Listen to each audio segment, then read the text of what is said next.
Isang mapagpalang gabi po sa ating lahat. Muli ako si Mieta Specian and welcome to our daily devotion with Pastor Russell Ocampo.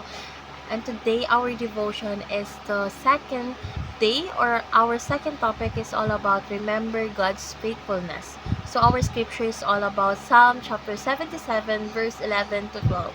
So NI version. I will remember the deeds of the Lord. Yes, I will remember your miracle of long ago. I will consider all your works and meditate on all your mighty deeds. So, tungkol saan nga ba itong verse na ito? So, yung verse na ito ay nagpapaalala sa atin na sa gitna ng mga panahon ng kawalan at kalungkutan, mahalaga ang pag-aalala sa mga kabutihan at gawa ng Diyos sa nakaraan. So, sa pamamagitan po ng pagninilay sa mga nagawa niya, nakakahanap tayo ng lakas at katiyakan para sa hinaharap. So, ngayon, dadako na tayo sa ating teaching. So, yung first teaching is God sometimes seems distant. So, alam naman natin na may pagkakataon talaga o may mga pagkakataon sa ating buhay na parang malayo ang Diyos sa atin, lalo na sa mga panahon ng pagsubok at kalungkutan.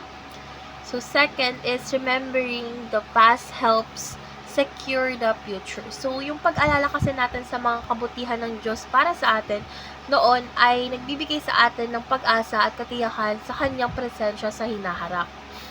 So, last teaching is the Bible is God's record of faithfulness. So, ang Biblia po natin is puno ng mga patotoo ng katapatan ng Diyos at pagmamahal niya sa atin na nagbibigay inspirasyon at patnubay sa atin sa mga kasalukuyang hamon natin sa ating buhay. So ngayon, dadako na tayo sa ating application. So yung first application is remember God's presence is not about our feelings. So dapat wag tayong umasa sa emosyon natin upang sukatin yung presensya ng Diyos. Bangkos is dapat is mas inaalala natin na nandyan siya kahit na hindi natin siya maramdaman sa times ng pagsubok natin. Hindi kasi siya hindi siya yung nagbibigay ng presensya sa atin kapag may pagsubok, kasi para kapag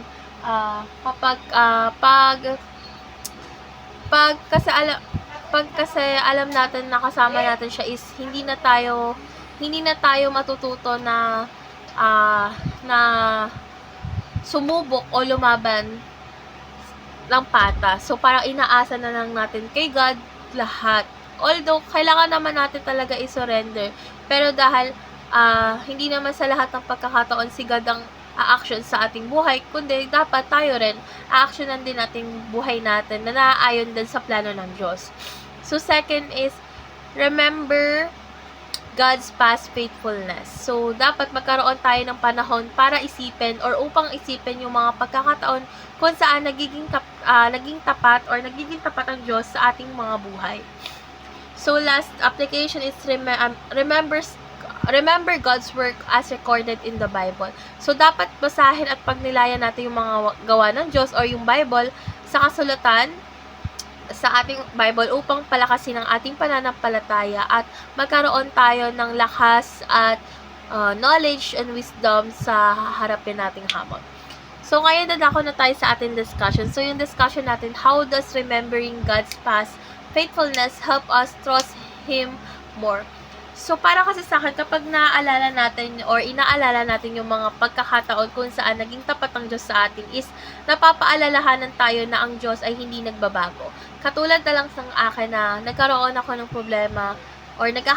problema at ako kasi mahilig akong tumambay sa problema na hindi naman dapat tambayan. So, imbes kasi na mag-pray ako, is parang pinapalala ko lang yung sitwasyon.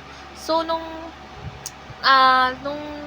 nagkaroon ako ng idea na dapat ipagdasal kay Lord lahat ng problema, i-surrender sa Kanya, is dun niya ako binigyan ng authorization or authority at knowledge and wisdom and guidance na magagamit ko sa panghabang buhay. And sa akin, ayun yung binabalik-balikan ko kasi kahit na hindi ko siya naramdaman noon, I mean, nandun siya, pero hindi ko, dahil nga sarado pa yung utak ko, hindi ko alam na nandun siya. Pero nandun naman siya palagi sa tabi ko na tinutulungan ako sa mga pagsubok ko. So, So, yung mga ginawa niya kasi noon is isang guarantee na patuloy siyang gagawa sa ating buhay ngayon at sa ating hinaharap.